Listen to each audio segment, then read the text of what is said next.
Everybody, welcome back to the Amplified Action Podcast. My name is Jake. I have Andre here, and we are going to be taking a little bit of a different take on something that I think generally would be considered a very negative thing, which is procrastination. We're going to talk about why it's bad, but we're also going to talk about why, in some cases, it can be good, because it can be good. And it's maybe the word is the problem, is saying procrastination. There's probably other ways to frame this in a more positive way of saying like taking a break or changing scenery. Um, but sometimes the act of procrastinating can actually lead to some more interesting ideas. Andre, do you have any thoughts to kick us off? Yeah, procrastination is a word that is full of negative connotation. And procrastination really it serves a purpose. It serves a purpose as a clue that we may not be doing something that has the leverage we're looking for the outcome that we want to have. And it's a method of preserving our energy. And that's really a relevant thing because preserving our energy before would be a survival thing, and preserving our energy is just generally a good thing. Then you could use it for something else. Where it becomes a problem is when it just gets fed and applied to the wrong things, and that's where the problems start to come in. But ultimately, procrastination, I think, can play a role in making sure that you're working on leveraged things. And that's the reason why procrastination can show up in ways that look positive, right? Planning a lot is procrastination, but it's kind of a natural thing, right? Procrastination is about preserving energy and making sure that the energy goes in the right place, and planning sounds like a good way to preserve energy. But because it's just so focused on preserving energy and it's just like a big part of our like mental landscape, it has a tendency to get bigger than it should be when it comes to actually navigating reality. Right, right. Yeah. Let's dive into some of the pros. I mean, I think that was a good overview. There's good and bad. It's more nuanced than we think it is. And you touched on this a little bit already, but one of the clear pros is it can be used as a cue for self-reflection and talking about making sure you're working on the right things, making sure you're acting in high leverage ways and you're taking meaningful actions towards things that, how you want to live your life and things you want to accomplish. If you're procrastinating, if you become conscious of your procrastination, it can be a really positive thing because then it opens up the question of, well, why am I procrastinating? There could be a bunch of reasons. You could be afraid of something. You could think that it's not a useful activity. I mean, it could be endless things. So it's a good signal to just pause and analyze, why am I procrastinating? Because there is a reason. Like, it might be unconscious, it might be buried kind of deep, but there is a reason why you're procrastinating. What do you think causes you specifically to procrastinate? Oh, everything. No, I think one that I've definitely had to become aware of is difficult conversations with people. Like, I definitely have like people pleaser tendencies, and I don't want to let people down. I don't want to have to say no to them. So difficult conversations that I know I have to have, I will procrastinate them, and I will overthink them. I will overplan them when sometimes you just need to rip the band-aid off and do it. That is a big one for me. I've gotten way better at it in as I've gotten older and become more aware of it. And I won't go too far down the story because I don't think it's like that exciting or relevant. But the thing that really taught it to me was buying a house, because there was so many working with my realtor. There was so many difficult conversations to have with my realtor about, like, we had to back out of a couple deals, we had to do these things, and I know like the realtor's working really hard, and he's working on a commission and he wants the money, but I'm balancing the needs of my family and like new information that comes in. So like, and it was just so stressful and involved so much money that I had to have like five conversations over the course of like 6 months that were like really hard conversations. And that's really when it hit me, because I found myself procrastinating. It was like, I know what I have to do. I just got to pick up the call. I just got to pick up the phone, call them and just say, hey, we got to back out of the deal. yet it would take me like hours or days to get around to doing it. Oh Yeah, I'll flip man, it back at you. What do you think? yeah. What's Well, your first kryptonite? of all, the social, difficult social conversations. That's big for everyone, like pretty much everyone, unless you're like a sociopath or whatever. Like it's hard because that is probably the quintessential. That's the basic fear everyone has is not having your social relationships go the way that you want them to go. So yeah, that totally makes a lot of sense that you would procrastinate there because that's a like a anxiety slash fear based kind of procrastination because it's a social thing, and there's no place that's bigger than the social arena for having random anxiety and fear, right?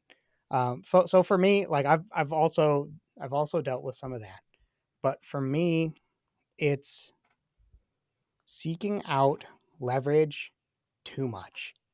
Like I will procrastinate doing the 1,000 little actions that I need to do in order to change that 1,000 actions into 900 actions when I could have probably gotten through at least 700 of them by the time I made a new plan.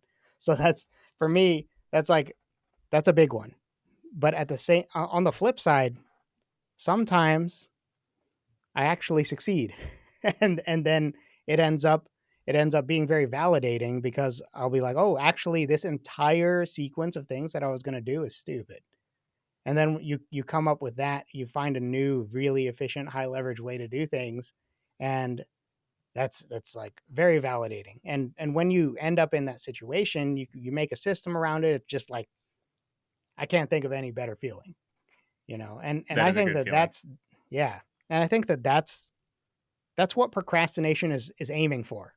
It's aiming for not having a negative outcome, like having the fear factor or whatever, like not have to be confronted, and it's preserving energy and chasing like a leveraged activity so that you ultimately have more time and energy to do something that's a little bit more immediately fulfilling. Yeah, that's exactly the other pro we had written down here. I think, which is pretty much exactly what we're talking about. Is it gives you room for creativity and finding alternative strategies. Creating that space to take a different viewpoint. Once again, I think you have to be conscious of it. You know what I mean? But in the case of your procrastination, like you're talking about, I mean, if you take a few losses for one big win, that's a good move, right? Like if you spend time optimizing something and it doesn't always pay off, but net value of it does pay off. That's a good move long term. In fact, I think that's how people are successful. Like you always have to take risks.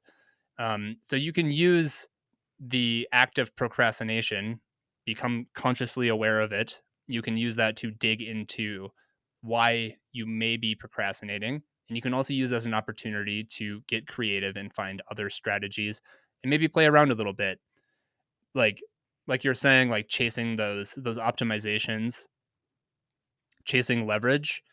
Um, that can be, you can do it to the point of indulgence, and once again I'll point the finger right back at myself because I love doing this too. I think we both do. um but it's fun, it's a hobby, but it is a little bit indulgent. But you can use it to your advantage if it's just about being aware of it and doing it smartly. If you're procrastinating by playing video games or drinking too many beers or whatever it is. Not that you can't do those things if you want to do, but like if that's your go-to procrastination method, probably a negative one.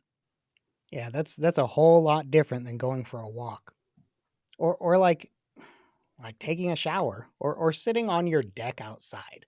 There are a lot of ways you can procrastinate that leave you room to actually fulfill the purpose of the procrastination.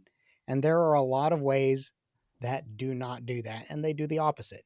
There's probably not too much worse for building systems than doing a cheap dopamine activity like an addictive game or taking a break and then like eating some donuts. Like those are super common.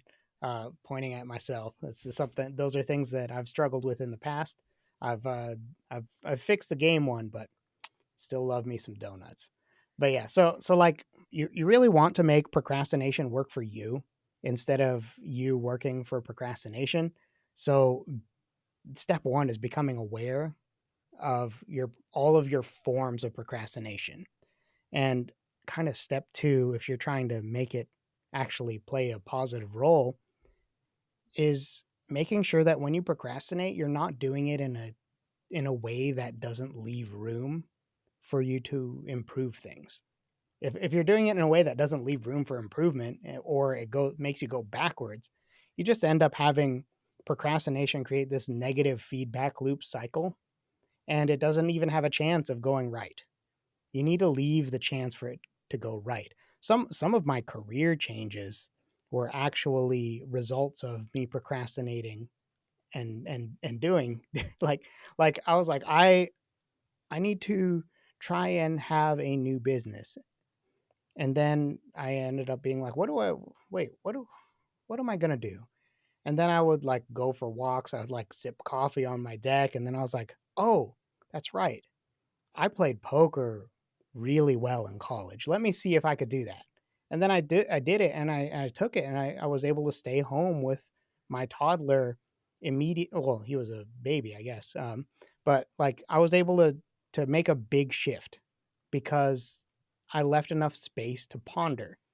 And that's very different than being like, I don't know what to do. I'm gonna play Call of Duty. Very different.